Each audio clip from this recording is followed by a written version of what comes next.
크립토 토마토 인사를 드립니다. 오늘 날짜는 2019년 5월 7일이고요. 자, 과연 오늘은 어떤 소식들이 나와 있는지 한번 보도록 하겠습니다.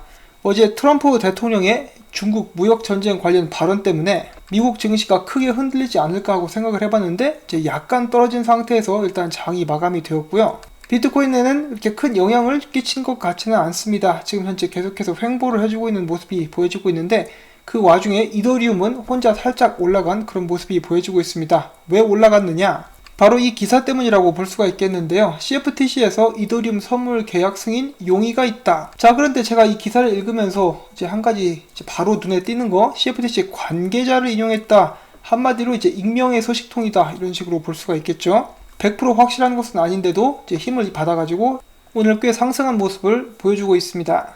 그런데 안타깝게도 출처가 불분명하기 때문에 100% 신뢰하기는 좀 힘들지 않을까. 신뢰를 한다라고 해도 승인을 해주겠다도 아니고 승인을 해줄 용의가 있다. 굉장히 좀 아리까리한 그런 이야기를 해주고 있기 때문에 정확한 발표가 나오기까지는 시간이 좀 걸리지 않을까 생각을 해보는데 이런 기사가 한 가지가 더 나왔습니다. 피델리티에서 몇 주 내에서 기관 고객을 위한 비트코인 거래 개시. 그러니까 한마디로 거래소가 이제 시작이 될 것이다. 이렇게 이야기를 하고 있는 것인데 또 익명의 소식통이에요. 이런 되도 않는 익명의 소식통을 기반으로 한 기사들 같은 경우는 돈만 주면 써줍니다. 물론 최근에 나스닥, 아메리트레이드 이런 부분들을 봤을 때도 피델리티에서 충분히 거래소를 개장을 할 가능성은 있는데 이 익명의 소식통이라는 거 어디까지 믿을 수 있을지 저는 잘 모르겠습니다. 자, 그런 반면에 이 다음 기사를 보시면은 스위스 증권거래소 6에서 디지털 화폐 발행 가능성이 있다. 이렇게 이야기를 해놓고 6의 대표 토마스 지부가 이렇게 이야기를 했다라고 나와 있죠. 출처가 있어요. 이 대표가 이야기하기를 올 여름 늦게 최초 디지털 발행 서비스를 선보일 예정이다. 이를 통해서 6 토큰을 만날 수 있을 것이라고 이야기를 했습니다. 6는 내년 초 디지털 자산 거래소를 출범할 계획도 갖고 있다며 해당 서비스의 시범 운행을 올 여름 막바지에 시행할 것이다 라고 이렇게 깔끔하게 출처를 밝힌 이런 기사가 저는 전왔는데도 더 신뢰가 있다라고 말씀을 드리고 싶습니다. 아무튼 스위스 증권거래소에서 곧 있으면 디지털 화폐가 나올 가능성이 높다라고 하네요.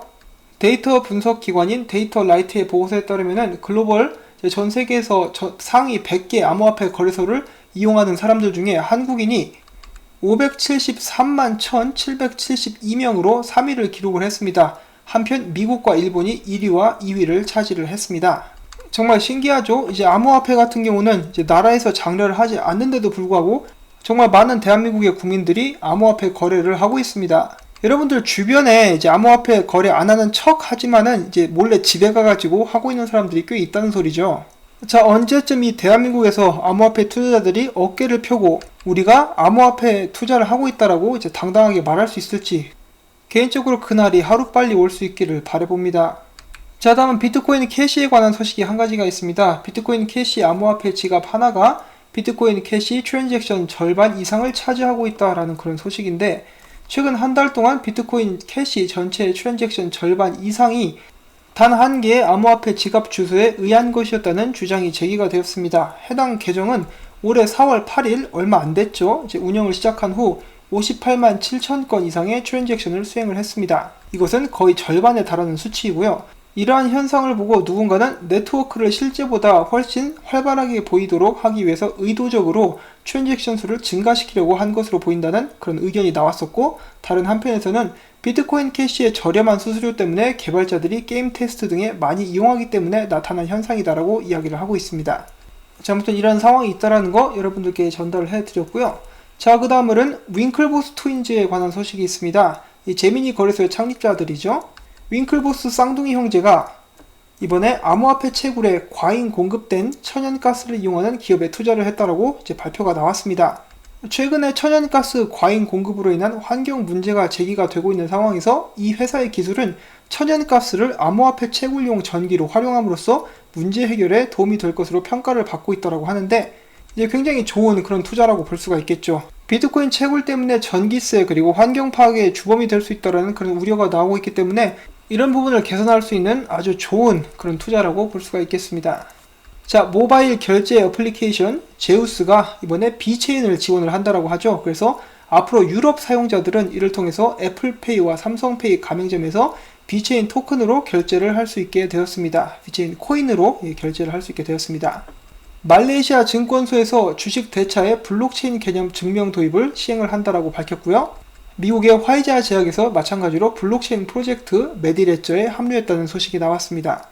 자, 그 다음 비트파이넥스에 관련된 움직임이 한 가지가 더 나왔습니다. 비트파이넥스와 테더의 모 회사인 아이파이넥스가 비트파이넥스와 테더에 발효된 법원 명령이 불완전하고 부정확한 사실과 잘못된 법적 기준을 근거로 둔다.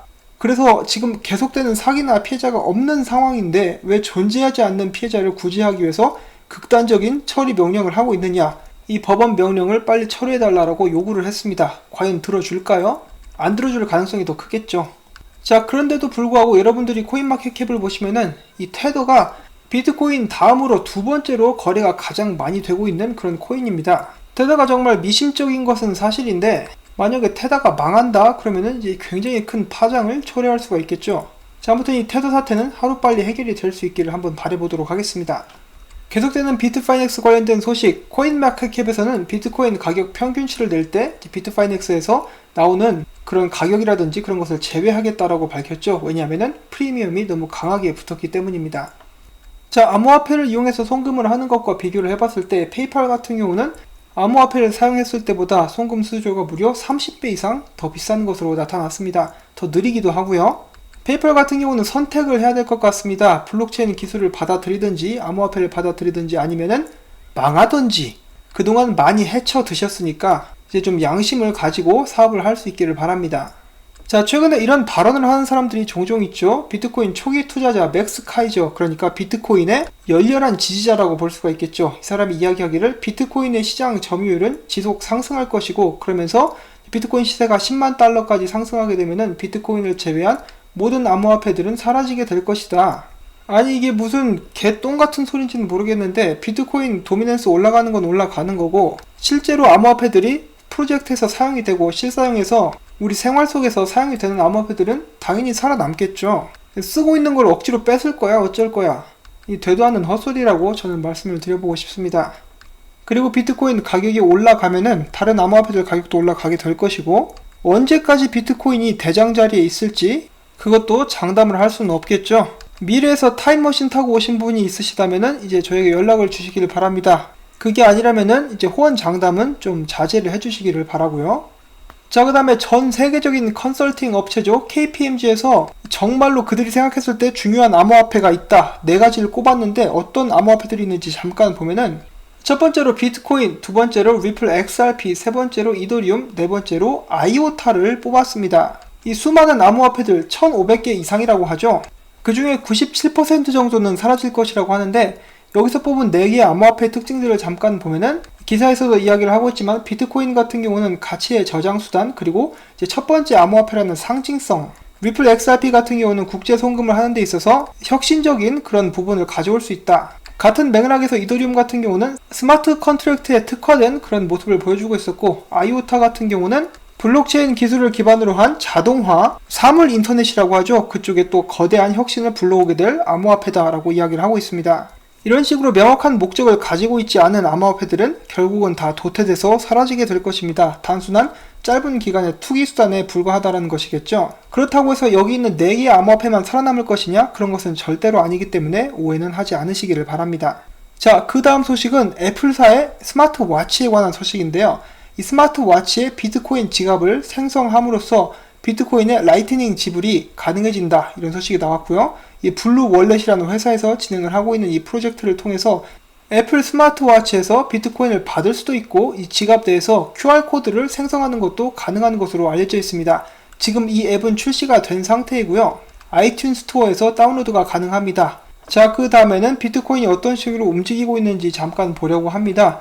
이외에 추세선을 잠깐 깨고 올라왔으나 다시 한번 아래로 내려간 그런 모습이 보여지고 있고요. 다만 이 부분에서 또 한 번의 지지를 받고 있는 그런 모습이 보여지고 있습니다. 자, 저명하지는 않지만은 꽤 널리 알려진 암호화폐 분석가죠. 마법의 똥대포씨, 그가 이야기하기를 비트코인의 힘이 많이 빠졌다. 그리고 앞으로 비트코인이 가는 길에는 엄청나게 많은 저항선들이 도사리고 있다. 이렇게 이야기를 하고 있으면서 지금 보시면은 RSI상 이 bearish divergence가 나왔다라고 이야기를 하고 있죠. 이 똥대포시도 아직까지도 비트코인이 하락할 것이라고 보고 있는 모습을 저희가 알 수가 있는데, 이 똥대포시는 비트코인이 4,500불대까지 떨어질 수 있다 이런 식으로 보고 있습니다. 자, 그렇지만 비트코인의 횡보를 희망적으로 보고 있는 사람들도 있는데요. 비트코인 가격이 앞으로 5,450불에서 5,550불 사이를 지지를 해준다 그러면은 메가문으로 갈 수 있다. 이제 한마디로 슈퍼불장 갈 수 있다. 슈퍼 가격 상승이 가능하다. 이런 식으로 이야기를 하고 있는 것인데요. 또한 지금 비트코인이 51선 위에서 놀고 있다는 것도 굉장히 긍정적이다라고 이야기를 해주고 있습니다. 중요한 것은 이번 달 안에 이제 5월이 끝나기 전에 봉 마감이 51선 위에서 해줘야 된다는 것을 이 사람도 이야기를 하고 있는 것이죠.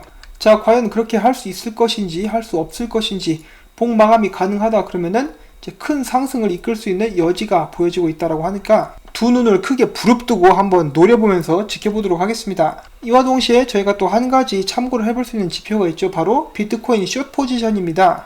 똥대포씨의 말에 의하면은 비트코인은 좀 떨어질 것 같기는 한데, 그 반면에 숏 포지션이 올라가는 거 보면은 보통 이런 거 보고 있으면은 숏 뚝배기 깨버린다 그러죠.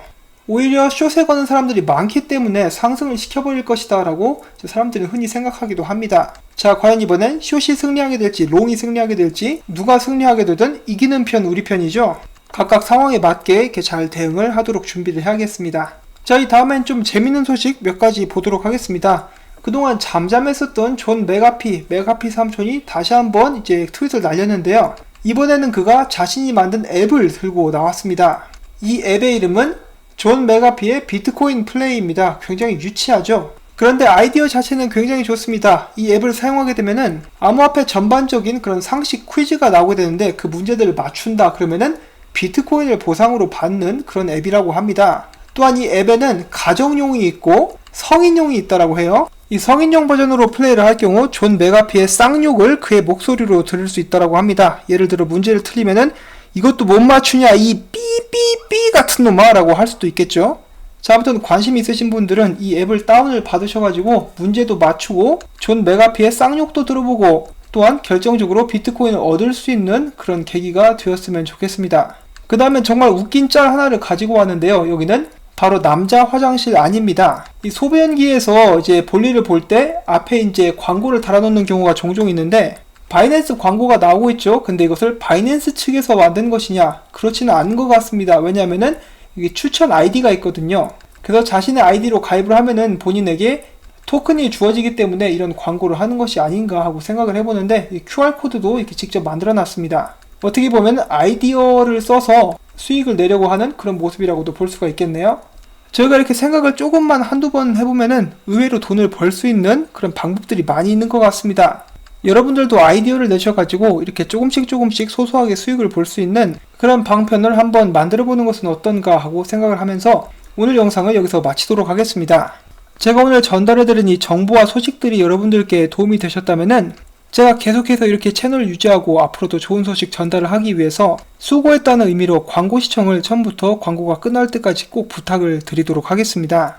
한 분 한 분께서 봐주시는 광고 덕분에 제 채널이 유지가 되고 있는 것이기 때문에 다시 한번 여러분들께 감사드린다는 말씀 전하면서 전 다음에 새로운 소식 가지고 찾아뵙도록 하겠습니다. 안녕히 계십시오.